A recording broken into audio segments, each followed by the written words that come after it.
Hello बच्चों, नमस्कार। कैसे आप सभी? आशा करता हूँ आप सभी लोग अच्छे होंगे। उम्मीद है जबरदस्त जिंदाबाद होंगे। दोस्तों, यूपी पुलिस 60,244 भर्ती, जिसमें पेपर लीक का जो मामला है सामने आया है। एक बड़े स्तर का इसमें स्कैम देखने को मिला।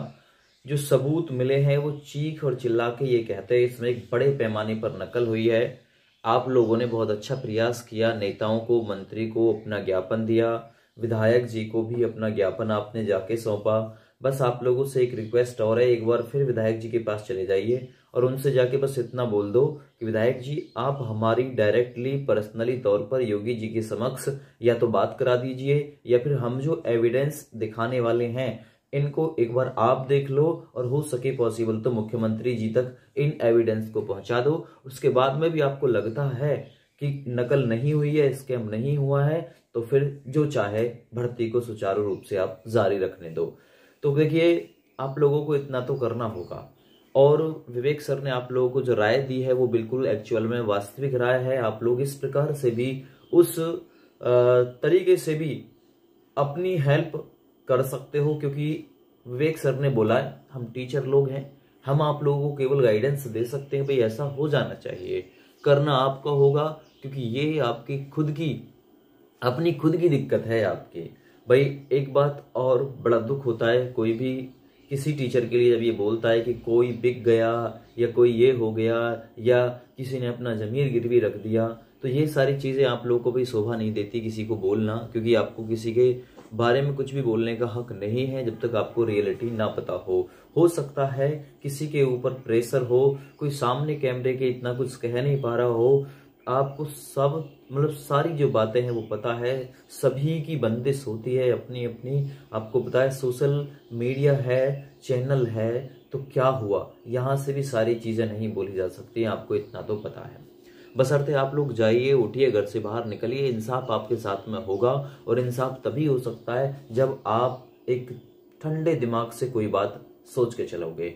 दूसरा चीज, आप लोगों को किसी भी गवर्नमेंट की संपत्ति को नुकसान नहीं पहुंचाना है। सरकार के खिलाफ एक वर्ड भी आप लोगों को नहीं निकालना है, वरना ये जो आंदोलन आप लोग छेड़ने की कोशिश कर रहे हो, छेड़ने से पहले ही ये समाप्त हो जाएगा। जो भी करना है संवैधानिक तरीके से करना है, संविधान को आगे रख के करना है, कानून के दायरे में रह के करना है, ताकि किसी भी प्रकार की दिक्कत आपको और आपके फ्यूचर को ना बने। क्योंकि कुछ अराजक तत्व आपके बीच सम्मिलित होके ये सारी गतिविधि कर सकते हैं। ये जो यहाँ सिकंदराबाद से है ना, जो आपका प्रोटेस्ट शुरू होने वाला था, इसे क्यों स्थगित किया गया, ये काफी सारे रीजन हो सकते हैं। दूसरा चीज, सबसे पहला रीजन होगा इसमें आपकी सेफ्टी, क्योंकि इसमें आपकी सेफ्टी नहीं थी, और जो सरकार और पुलिस प्रशासन था ये अलर्ट थे, और ये पहले ही आपको गाड़ी में बैठाकर है ना मंजिल तक छोड़ने का काम करने के लिए पहले ही तैयार थे। दूसरा चीज, सेफ्टी इशू हो गया। इसमें एक लंबा समय लगता, 7 से 8 दिन लगभग पहुंचने में लगते, ये भी एक रीजन हो सकता है। सबसे बड़ा रीजन तो आपकी सेफ्टी ही था इसमें, कि भाई आपको कुछ नहीं होने पाए। दूसरा चीज, सरकार ने ऐलान कर दिया था अगर ऐसा करते हो, प्रोटेस्ट ऐसा करते हो, यहाँ से लखनऊ के लिए यात्रा करते हो, तो FIR हो जाएगी, और FIR करके है ना पहले ही बच्चों को डरा दिया गया, उन्हें जेल में अंदर डाल दिया जाएगा। तो ये काफी सारी चीजें जो हैं ये हो सकती हैं, और इसीलिए ठंडे दिमाग से सोचकर विवेक सर ने एक रास्ता आपके लिए इख्तियार किया, और इस रास्ते ही आप लोग मंजिल तक पहुंच सकते हो, है ना। और उसमें भी आप लोगों को संविधान को बिल्कुल नहीं छेड़ना, संविधान के दायरे में रह के सारी चीजें करनी होंगी। कोई टीचर पहुंचे ना पहुंचे, ये आपका खुद का अपना मसला है, ये आपकी खुद की अपनी दिक्कत है, तो ये आप लोगों को ही सॉल्व करनी होगी। दूसरा चीज, नेता मंत्री इनके पास में, MP MLA विधायक जी के पास में हाथ जोड़कर ऐसे जाओ, हाथ जोड़कर सीधे लंबे हो जाओ चरणों में, है ना। ये नेताजी वोट मांगने आएंगे आपके पास में कुछ दिन बाद, ये सीधे लंबे हो जाते हैं ऐसा करके, भाई हमें वोट कर दो बस। तो आप भी जाओ कि जी हमें माफ करवाओ, ये क्या है जी, और सारे सबूत लेके जाओ। स्ट्रॉन्ग सबूत है आपके पास में, सारे सबूत लेके जाओ, सबूत दिखाओ कि कब कैसे पहले ही पेपर, 2-2 दिन पहले पेपर व्हाट्सएप पे झूल गया। उसके बाद में कौन छोड़ेगा इस पेपर को, एक बार बताइए। जिसने 150 सवाल रट लिए, 1 घंटा में, आध घंटा में 150 सवाल याद हो जाते हैं, है ना। तो कौन छोड़ेगा फिर इस सारी चीज को। तो इंसाफ ऐसे ही हो सकता है, आप लोग नेता, MP MLA इन सभी का सहारा लो। दूसरी चीज, महेश शर्मा जी प्रॉमिस करके गए थे कि हम आपकी बात शासन प्रशासन के सामने रखेंगे, मोदी जी के सामने रखेंगे, गृह मंत्री जी के सामने रखेंगे, रखी नहीं है आपकी बात। अगर रख देते ना तो कुछ आप लोगों को और मिल जाता है सुनने के लिए। मुझे नहीं लगता कि उन्होंने आपकी बात शासन प्रशासन या किसी भी नेता मंत्री नुमाइंदे से की हो, मुझे लगता नहीं है ये बात भी, ठीक है ना, जहां तक मैं अपनी नॉलेज के हिसाब से बता रहा हूँ।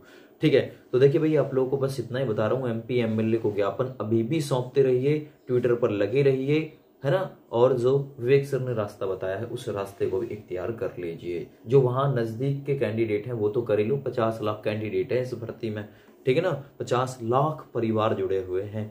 तो आप लोग ये सोच लो कि सरकार जब मान नहीं रही है, एक बार बस कमेटी गठित करा ले, जांच करा ले इसकी, बस इतना कहना है ना, कम कहना ज्यादा समझना सरकार के लिए बन जाएगा। हाथ जोड़कर विनम्र निवेदन है सरकार से, तुम्हें ये जो भर्ती में जो पेपर लीक की विषय है, ये हम मुख्यमंत्री जी के और प्रधानमंत्री जी के संज्ञान में लाकर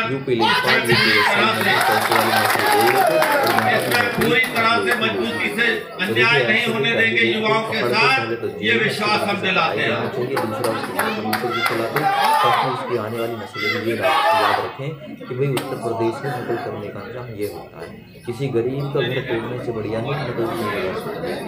अखबारों में भी छपा है कि इस विषय में कोई मजबूती से कोई ना कोई कदम उठाया जाएगा मुख्यमंत्री जी के संज्ञान में, और मैं कल ही इसको गृह मंत्री जी और प्रधानमंत्री जी के संज्ञान में भी दे दूंगा।